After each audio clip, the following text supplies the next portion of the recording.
স্বৈরাচারী শেখ হাসিনা, শেখ মুজিবের বেটি, সে আমি বলি, আমি আসলে খুব রুড ওয়েতে বলি, আমি যা মনে করে বলি। আমি কোনো পার্টির লোক না, এতদিন সেনাবাহিনীতে চাকরি করছি, এর আগে মুখ খুলতে পারি নাই আমরা। তো এখন দেশের জন্য, দেশের স্বার্থের জন্য যখন যা বলার বলবো, আই ডোন্ট কেয়ার। এই বেটি ছিল, আমার কথা শুনে অনেকে কষ্ট পেতে পারে, but I am sorry for that.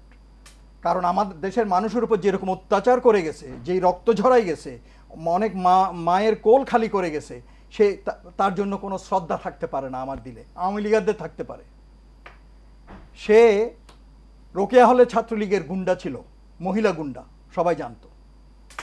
Prime minister হইছে, আমাকে একজন দুষ্টামি করে আমার এক ফ্রেন্ড বলতেছিল, বলে প্রাইম মিনিস্টার হইছে সুন্দর দামি দামি ইন্ডিয়ান জামদানি কাপড় পরে, এই পরে সে পরে, ঠিক আছে, কিন্তু উনি যখন মুখ খোলেন তখন দুর্গন্ধ বাইরে হয়। তার মানে filthy, she use to talk filthy, এবং she use to talk loose, foul. একইভাবে আপনি দেখেন, সে এই ধরনের ফাউল কথা বলতে গিয়ে এক জায়গায় বলেছিল যে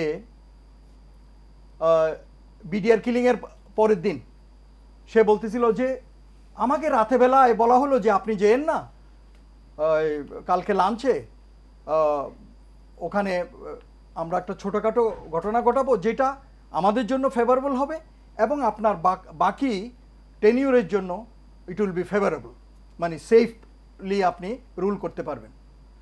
আমি তো মনে করছি যে এখানে একটা ছোটোখাটো হয়তো ঘটনা ঘটবে, কিন্তু এত বড় মেসাকার হয়ে যাবে এটা আমি ভাবতে পারি নাই। তো এই ধরনের মেসেজ তাকে দেয়া হয়েছিল, কোত্থেকে দেয়া হয়েছিল এটা আপনারা বুঝতে পারতেছেন।